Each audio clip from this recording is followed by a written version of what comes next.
여러분 평안하십니까? 오늘도 말씀과 함께 주님의 은혜 가운데 거하시기 바랍니다. 오늘 말씀은 호세아서의 마지막 장인 14장입니다. 호세아서의 마지막 장은 이렇게 시작합니다. 이스라엘아, 내 하나님 야훼께로 돌아오라. 내가 불의함으로 말미암아 엎드러졌느니라. 선지자는 이스라엘에게 회개하고 야훼께 돌아오라는 최종 권면을 합니다. 비록 이스라엘이 죄를 지어 철저하게 망가졌지만 이제라도 회개하고 돌아오라는 것이죠. 물론 이스라엘은 그동안 지은 죄로 인해 아수르에게 멸망당하고 타국으로 끌려가야 합니다. 그러나 그것이 끝이 아닌 것이죠. 지금이라도 이스라엘이 회개하고 하나님께로 돌아가면 하나님은 용서하시고 그들을 회복시켜 주실 것입니다. 그래서 선지자는 나라의 운명이 다한 순간에도 회개하라고 호소하는 것입니다.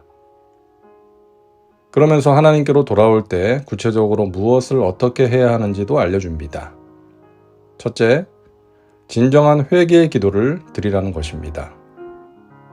너는 말씀을 가지고 야훼께로 돌아와서 아뢰기를 모든 불의를 제거하시고 선한 바를 받으소서. 우리가 수송아지를 대신하여 입술의 열매를 주께 드리리이다. 이스라엘이 하나님께로 돌아올 때 가장 먼저 해야 하는 것은 용서를 위한 회개의 기도를 드리는 것입니다.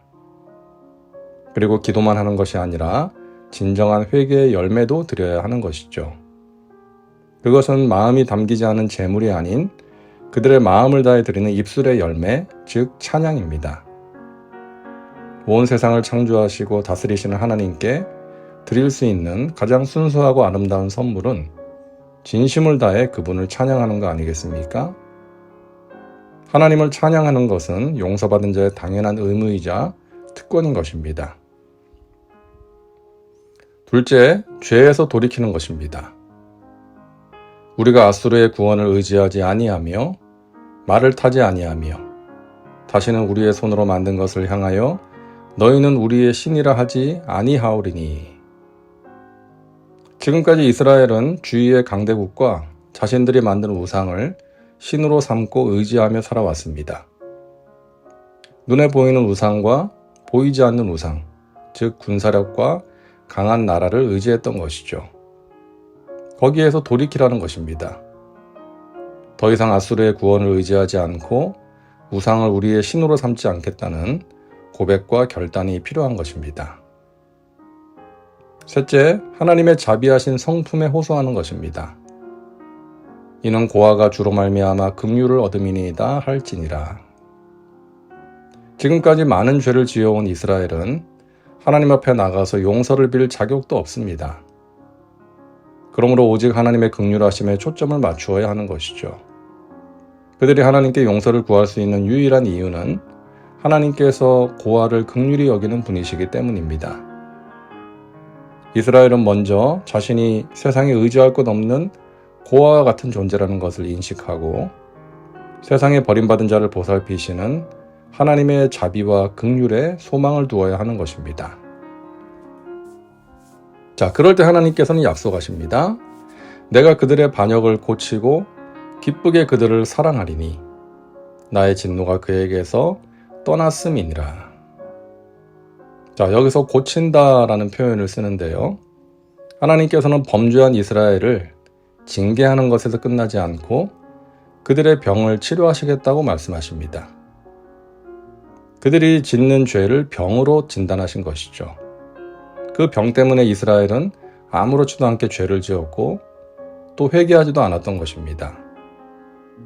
그런 병자는 징계로 변화되는 것이 아니라 치유가 필요하기 때문에 그들을 병자로 취급하여 그들의 병을 치료하시겠다는 것이죠. 하나님은 그들의 병을 고치시고 기쁘게 그들을 사랑하실 것입니다. 이 사랑은 일방적으로 주어지는 은혜죠. 어떤 전제 조건이나 요구사항이 없습니다. 이스라엘은 하나님의 사랑을 받을 만한 조건을 갖추지 못했지만 하나님께서는 일방적으로 자기 백성을 사랑하시는 것입니다. 자, 이어서 하나님께서 베푸시는 회복의 은혜가 비유적으로 설명이 되고 있는데요. 내가 이스라엘에게 이슬과 같으리니 그가 백합화같이 피겠고 레바논 백향목같이 뿌리가 박힐 것이라. 먼저 하나님께서는 이스라엘에게 이슬과 같이 되겠다고 말씀하십니다. 이슬은 양이 많지 않은 물이죠. 그러나 이스라엘의 농작물은 이슬이 없으면 말라 죽기 십상이었습니다. 가나안 지역은 4월부터 10월까지 거의 비가 내리지 않기 때문에 적은 양이지만 이슬이 없으면 살 수가 없는 것이죠. 이처럼 하나님께서 이스라엘에게 이슬과 같이 꼭 필요한 존재, 생명의 근원이 되신다는 것입니다.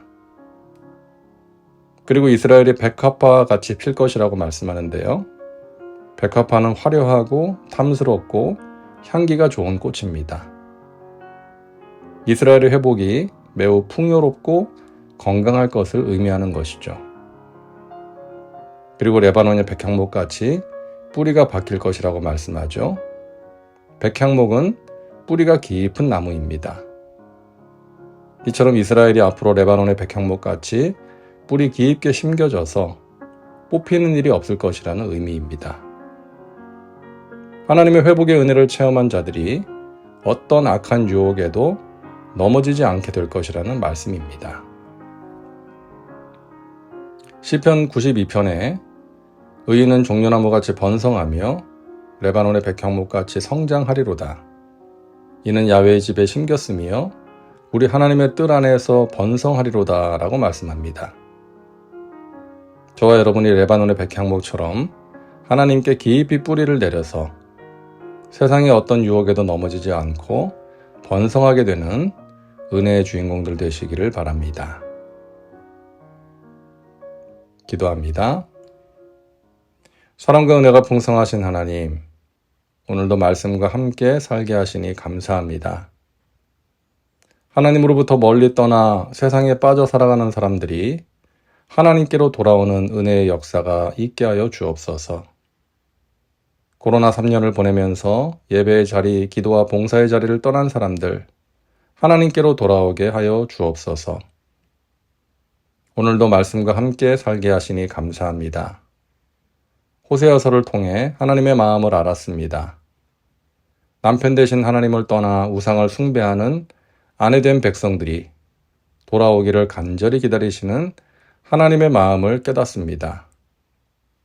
우리가 레바논의 백향목같이 하나님께 깊이 뿌리를 내려 세상의 유혹에 흔들릴 수는 있겠지만 넘어지고 뿌리가 뽑히는 일은 없게 하여 주옵소서. 날마다 성령으로 충만하여 하나님의 전신갑주로 무장하여 마귀의 유혹을 이기며 살게 하여 주시옵소서. 예수님의 이름으로 기도하옵나이다. 아멘. 호세아서를 마칩니다. 오늘도 말씀과 함께 은혜 가운데 거하시기 바랍니다. 여러분 사랑하고 축복합니다.